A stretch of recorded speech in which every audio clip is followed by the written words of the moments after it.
The term blacksmith comes from the activity of working iron, which becomes black after it is heated. Wrought iron or steel is heated at the hearth until it is soft enough to be shaped.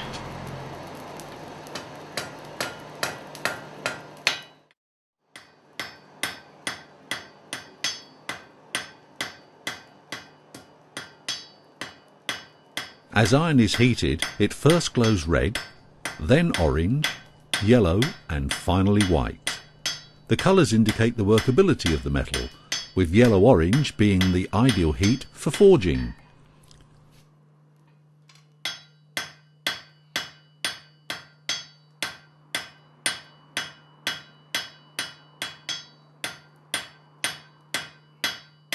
Blacksmiths must work fast as the metal cools to a dull red.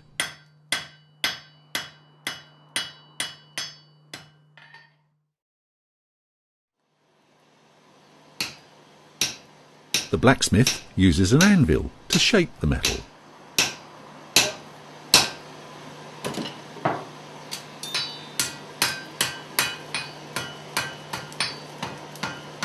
The steel face of the anvil is used to strike hot metal.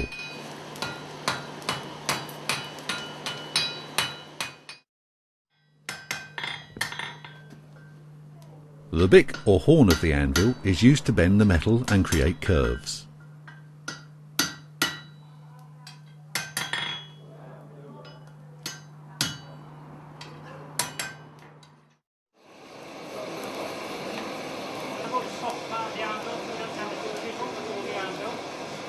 The table of the anvil is used for cutting metal with a chisel.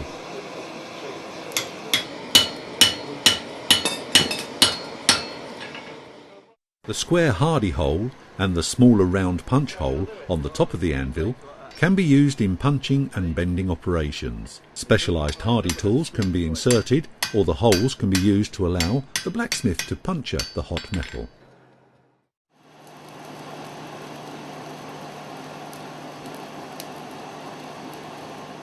Although blacksmiths have embraced the modern age, many of their skills and techniques have remained the same for centuries.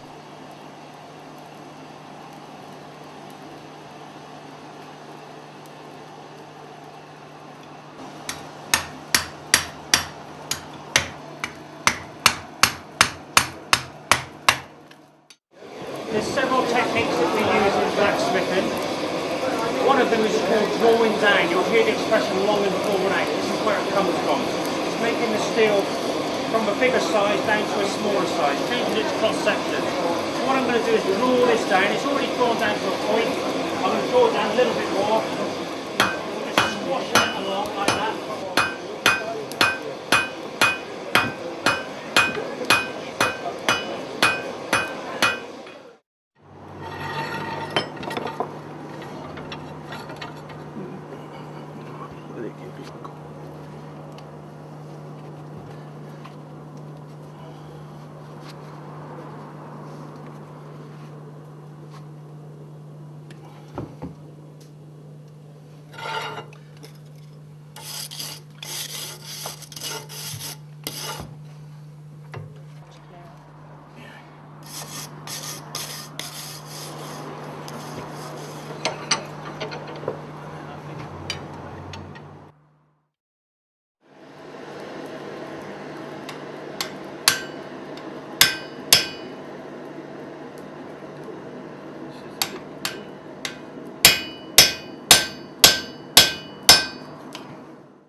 Blacksmithing demonstrations are regularly held at Cambridge Forge.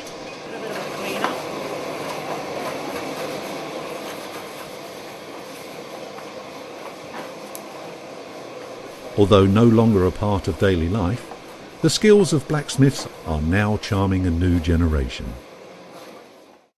Sometimes we lack them, and if you add linseed oil to the beeswax, it will go a nice matte black colour.